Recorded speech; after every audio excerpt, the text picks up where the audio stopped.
ஓம் ஸ்ரீ குருபியோ நமக.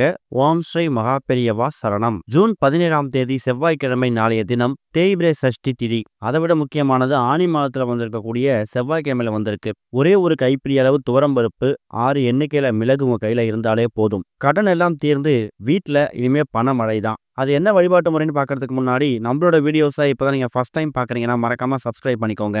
தொடர்ந்து மாதிரி அப்டேட் தெரிஞ்சுக்கிறதுக்கு பக்கத்தில் நோட்டிஃபிகேஷன் பெல்லை கிளிக் பண்ணி ஆல் அப்படிங்க செலக்ட் பண்ணிக்கோங்க. இப்போ துவரம்பருப்பு மிளகு வைத்து என்ன பரிகாரம் செய்ய போகிறோம் அப்படிங்கிற பற்றி தெளிவாக தெரிஞ்சுக்கலாம். முருகப்பெருமானுக்குரிய சஷ்டி திதியில் நாம் மாதம் மாதம் வரக்கூடிய வளர்பிறை சஷ்டி திதிக்கு மட்டும்தான் முக்கியத்துவம் கொடுக்குறோம். அதாவது குழந்தை பாக்கியம் இல்லாதவங்க, திருமணம் அமையாதவங்க, இவங்க எல்லாருமே வளர்பிறை சஷ்டி திதிக்கு முக்கியத்துவம் கொடுத்து சஷ்டி விரதம் இருக்கிறாங்க. ஆனால் தேய்பிரை சஷ்டி விரதத்துக்கும் முக்கியத்துவம் கொடுத்து நம்ம வழிபாடு நடத்துறதால நம்முடைய எல்லா கஷ்டங்களும் தேய்ந்து போகும். நமக்கு இருக்கக்கூடிய முக்கியமான பிரச்சனைகளை ஒரு பெரிய பிரச்சனை நம்ம என்ன பார்ப்போம்னா கண்டிப்பா கடன் பிரச்சனை தான். அந்த கடன் பிரச்சனையை முற்றிலுமா காணாமல் போகணும். வீட்டில் இருக்கக்கூடிய பணம் நிரந்தரமா கையில தங்கணும். வாங்கக்கூடிய ஊதியம் முழுமையா வீட்டுக்கு வரணுங்கிற மாதிரி எந்த ஒரு கோரிக்கையா இருந்தாலும் தாராளமா நீங்க தேய்பிரை சஷ்டி அன்னைக்கு முருகப்பெருமான் கிட்ட கோரிக்கையா முன்வைக்கலாம். அதுலயும் பௌர்ணமிக்கு பிறகு வரக்கூடிய இந்த தேய்பிரை சஷ்டி இருக்குல்ல, இது இந்த மாதம் அதாவது ஆனி மாதத்துல செவ்வாய்க்கிழமை வந்திருக்கு. பொதுவா செவ்வாய்க்கிழமையவே முருகப்பெருமானுக்கு உகந்த நாளாக நம்ம கணக்குல எடுத்துப்போம். காரணம், செவ்வாய்க்கிழமை செவ்வாய் பகவானுக்கு உரிய நாள். அதை விட முக்கியமானது, செவ்வாய் பகவானோட அதிபதி யாரு? முருகப்பெருமான். கடன் பிரச்சனையை தீர்த்து வைக்கக்கூடிய நபர்கள்ல முக்கியமான ஒரு நபர் யாருன்னு கேட்டீங்கன்னா இந்த செவ்வாய் பகவான் தான். வாங்கின கடனை திருப்பி செலுத்த முடியல, கொடுத்த கடனை திருப்பி வாங்க முடியல, அடகு வைத்த நகைகளை மீட்க முடியலன்னு எந்த விஷயமா இருந்தாலும் சரி, அது எல்லாத்துக்கும் செவ்வாய் பகவானோட அனுகிரகம் நம்ம கண்டிப்பா வேணும். அதை விட முக்கியமானது சொத்து, நிலம், வீடு, இது சம்பந்தப்பட்ட விஷயங்கள் ஏதாவது நிலுவையில் இருந்துச்சு, அதெல்லாம் முடிவுக்கு வரணும். சொந்த வீடு அமையணும். இது மாதிரி பல கோரிக்கைகளை நம்ம செவ்வாய் பகவான் கிட்ட முன்வைக்கலாம். அப்படி செவ்வாய் பகவானுக்கு உகந்த, முருகப்பெருமானுக்கு உகந்த இந்த ஒரு நாள்ல சஷ்டி திதி வந்திருக்கிறதுக்கு நாம கொடுத்து வச்சிருக்கணும். முதல்ல சஷ்டி திதி எத்தனை மணிக்கு ஆரம்பித்து எத்தனை மணிக்கு முடியுது அப்படின்னு நீங்க தெரிஞ்சுக்கணும். என்னதான் செவ்வாய்க்கிழமை சஷ்டி திதி நம்ம கணக்குல எடுத்துக்கிட்டாலும் திங்கட்கிழமை மதியம் 2 மணி 5 நிமிஷத்துக்குலாம் சஷ்டி திதி பிறந்துருது. அது செவ்வாய்க்கிழமை மதியம் 12 மணி 41 நிமிஷம் வரைக்கும் இருக்கு. ஒருவேளை சஷ்டி திதிக்கான வழிபாடை செய்ய போறீங்க அப்படின்னா அது எல்லாத்தையும் ஜூன் 17ஆம் தேதி செவ்வாய்க்கிழமை மதியம் 12 மணி 41 நிமிஷத்துக்குள்ள முடிச்சிடுங்க. ஏன்னா அதுக்கு பிறகு சஷ்டி திதி கணக்குல வராது, சப்தமி தான் கணக்குல வரும். நாளைக்கு உங்க வீடு பக்கத்துல எல்லா முருகன் கோவில்கள்லையும் மதியம் 12 மணிக்குள்ள எல்லா விதமான பூஜைகளையும் முடிச்சிடுவாங்க. அதுக்கப்புறம் நடை சாத்துவாங்க.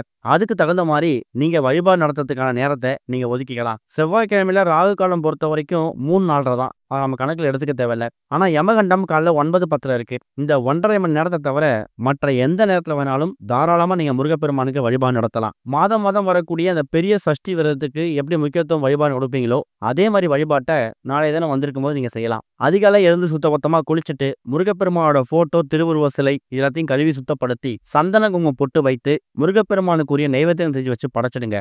அது போக பக்கத்துடைய முருகன் கோவிலுக்கு போயிட்டு குடும்பத்தோட முருகனை தரிசனம் பண்ணுங்க. குடும்பத்தில் இருக்கக்கூடிய நபர்கள் யாராவதுக்கு நேரம் சரியில்லைன்னா அவர்கள் பெயர்ல முருகப்பெருமானுக்கு அர்ச்சனை பண்ணலாம். நாளைய தினம் மதியம் 12 மணி 41 நிமிஷம் வரைக்கும் உங்க வீட்டுல திருப்புகழ், வேல்மாறல், கந்த சஷ்டி கவசம், கந்தகுரு கவசம், இது மாதிரி முருகனுக்குரிய பாடல்களை ஒலிக்க விட்டு கேட்கறதும் அந்த பாடல்களை புத்தகங்களை பார்த்து படிக்கிறதும் ரொம்ப விசேஷம். முருகான்னு நீங்க என்ன இடத்துல இருந்து மனசார பக்தியோட கூப்பிட்டீங்கன்னா ஓடி வந்து உதவக்கூடியவர் முருகப்பெருமான். அப்பேற்பட்ட முருகப்பெருமானுக்கு உரிய இந்த தேய்பிரை சஷ்டி திதி வந்திருக்கக்கூடிய இந்த செவ்வாய்க்கிழமையில இப்ப நாம சொல்லக்கூடிய இந்த ஒரு பரிகாரத்தை நீங்க ஒரு 10 நிமிஷம் நேரம் ஒதுக்கி செஞ்சாலே போதும். கூடுமான அளவுக்கு மதியம் 12 மணி 40 நிமிஷத்தோட இந்த பரிகாரத்தை பண்றதுக்கு முயற்சி பண்ணுங்க. ஒருவேளை 12 மணி 40 நிமிஷத்தோட பண்ண முடியலையா, பரவாயில்ல. அடுத்த 2 வாரத்துக்கு அப்புறமா வளர்பிறை சஷ்டி, பெரிய சஷ்டி விரதம் வரும். அப்போ நீங்க பயன்படுத்திக்கலாம். மதியம் 12 மணி 40 நிமிஷம் பண்ண முடியும் அப்படின்னு நினைக்கிறவங்க இப்ப நாம சொல்லக்கூடிய இந்த 2 முக்கியமான பொருள், ஒரே ஒரு கைப்பிடி அளவு துவரம்பருப்பு, அது கூட 6 எண்ணிக்கையில மிளகு. துவரம்பருப்பை எதுக்காக எடுத்துக்கிறோம் அப்படிங்கிற கேள்வி நிறைய பேருக்கு வரும். நம்ம பதிவுகளை தொடர்ச்சியா பார்க்கறவங்களுக்கு தெரியும், துவரம்பருப்பு அப்படிங்கிறது செவ்வாய் பகவானுக்கு உரிய ஒரு தானியம். வீட்டுல யார் யாருக்கெல்லாம் செவ்வாய் தோஷம் இருக்குதோ அந்த குடும்பத்தினுடைய நபர்கள், இல்ல செவ்வாய் தோஷம் இருக்கக்கூடிய நபர்கள் வார வாரம் வரக்கூடிய செவ்வாய்க்கிழமைகள்ல செவ்வாய் ஹோரை எப்பன்னு கலண்டர்ல பார்த்துட்டு அந்த நேரத்துல ஒரே ஒரு கைப்பிடி அளவு துவரம்பருப்பை நீங்க பூஜையில வச்சு பூஜை பண்ணீங்கன்னா செவ்வாய் தோஷத்தால ஏற்படக்கூடிய தாக்கம் ஓங்கி விடாம தாங்கி விடும். அந்த அளவுக்கு சக்தி வாய்ந்த ஒரு பொருள் தான் துவரம்பருப்பு. துவரம்பருப்பு வைத்து நீங்க வழிபாடு செஞ்சீங்கன்னா கட்டாயம் செவ்வாய் பகவானோட பார்வை உங்க மேல விழுந்து கிரகதோஷ பாதிப்புகள் படிப்படியா குறையும். அது போக கடன் பிரச்சனைக்காக நம்ம முக்கியமா செவ்வாய் பகவானை தான் வணங்குவோம். அந்த விஷயத்துக்காக தான் இப்ப நம்ம துவரம் பருப்பை எடுத்துக்கிறோம். துவரம் பருப்பு ஒரு கைப்பிடி எடுத்து வச்சுக்கோங்க. அடுத்ததா மிளகு. மிளகு அப்படிங்கிறதும் கடன் பிரச்சனைக்கு செய்யக்கூடிய பரிகாரங்கள்ல முக்கியமான ஒன்று. அதுல காலபைரவருக்கும் சரி, வாராகி அம்மனுக்கும் சரி, இப்படிப்பட்ட தெய்வங்களுக்கு நம்ம மிளக வச்சு நிறைய பரிகாரங்கள் பண்ணியிருப்போம், பார்த்திருப்போம். அந்த அளவுக்கு சக்தி வாய்ந்த ஒரு பொருள் தான் மிளகு. 10 மிளகு இருந்தா பகைவர் வீட்டுல சாப்பிடலாம்னு சொல்லுவாங்க. பல மருத்துவ குணங்கள் கொண்ட அந்த மிளகு பல மகத்துவம் நிறைந்த ஒரு பொருளாவும் இருக்கு. இந்த இடத்துல நாம ஏன் 6 எண்ணிக்கையில மிளகு எடுத்துக்கிறோங்க கேள்வி நிறைய பேருக்கு வரும். 6 அப்படிங்கிறது முருகப்பெருமானுக்கு உரிய எண். முருகனை வளர்த்த கார்த்திகை பெண்கள் 6. முருகனுக்குரிய அறுபடை வீடுகள் 6. அதை விட முக்கியமானது மாதம் வரக்கூடிய இந்த சஷ்டி திதி இருக்குல்ல, அது திதிகள்ல 6வது திதியா வரக்கூடியது. 7வது திதி சப்தமி, 8வது திதி அஷ்டமி. அந்த வகையில 6க்கும் முருகனுக்கும் முருகனுடைய வழிபாடுகளுக்கும் நிறைய முக்கியத்துவம் தொடர்பு இருக்குது. அதனாலதான் 6 எண்ணிக்கையில மிளகு எடுத்திருக்கிறீங்க. பூஜையில விளக்கேற்றி வச்சுட்டு பூஜையெல்லாம் முடிச்சிடுங்க. தெய்வத்துக்கு வச்சு படைச்சிடுங்க.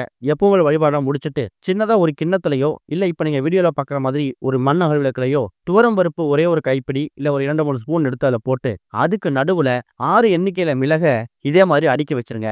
அடுக்கி வச்சுட்டு முருகப்பெருமான் போட்டோ சிலைக்கு முன்னாடி தீபம் எரியும் பாருங்க விளக்கு, அந்த விளக்குக்கு முன்னாடி இந்த அமைப்பை வச்சிடணும். வச்சுட்டு முதல்ல முருகப்பெருமான மனசார பிரார்த்தனை பண்ணுங்க. முருகப்பெருமானே, தேய்பிரை சஷ்டி திதியில நாங்க உங்களை வணங்குறோம். எங்க குடும்பத்திற்கு கூடிய எல்லா கஷ்டங்களும் தேய்ந்து போகணும். கடன் அப்படிங்கிற பேச்சுக்கே இடம் இருக்கக்கூடாதுன்னு வேண்டிக்கிட்டு அடுத்ததா செவ்வாய் பகவானையும் மனசார வேண்டிக்கோங்க. சொந்த வீடு இல்லாதவங்க கூடிய சீக்கிரம் நாங்க சொந்த வீட்டுக்கு போகணும், குறைஞ்சது ஒரு சின்ன அளவாவது சொந்தமா நிலம் வாங்கி போடணும், இடம் வாங்கி போடணும்னு சொல்லி என்னென்ன கோரிக்கைகள் இருக்கோ அது எல்லாத்தையும் முன்வைங்க. கடன் பிரச்சனை காணாமல் போகணும் அப்படிங்கிறது உங்களோட முக்கியமான கோரிக்கையா இருக்கணும். அதுக்கேற்ற மாதிரி வணங்கிட்டு அந்த 2 பொருட்களும் உங்க வீட்டோட பூஜை அறையில அப்படியே இருக்கட்டும். ஒரு அரை மணி நேரத்துல 1 மணி நேரம் வரைக்கும் விளக்குகளா எரிய வரைக்கும் அந்த பொருள் இருக்கட்டும். நீங்க உங்க அன்றாட வேலை பார்க்கலாம். அதுக்கப்புறம் விளக்கெல்லாம் குளிர வச்சுட்டு அந்த துவரம் பருப்பையும் அந்த மிளகையும் எடுத்து பத்திரப்படுத்தி வச்சிடுங்க.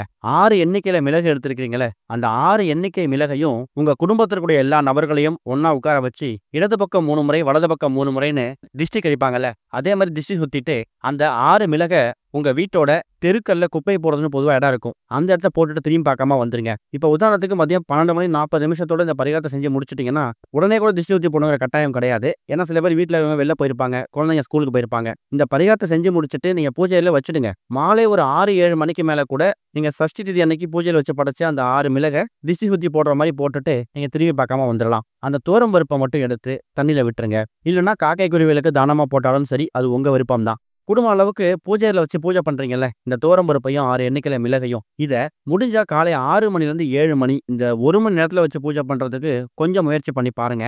ஏன்னா அந்த 1 மணி நேரம் அப்படிங்கிறது செவ்வாய்க்கிழமையில வரக்கூடிய செவ்வாய் ஹோரை. செவ்வாய் ஹோரையில செவ்வாய் பகவானோட ஆதிக்கம் அதிகமா இருக்கும். முயற்சி பண்ணுங்க. முடியாதவங்க மதியம் 12 மணி 40 நிமிஷத்துக்குள்ள இதை வழிபாடு செஞ்சு வச்சுட்டு மாலை ஒரு 6-7 மணிக்கு மேல கூட திஷ்டி சுத்தி போடுறதா இருக்கட்டும், இல்ல அந்த பொருளை தண்ணியில விடுறதா இருக்கட்டும், அது உங்க விருப்பம் தான். ஓம் ஸ்ரீ குருபியோ நமக. ஓம் ஸ்ரீ மகா பெரியவா சரணம்.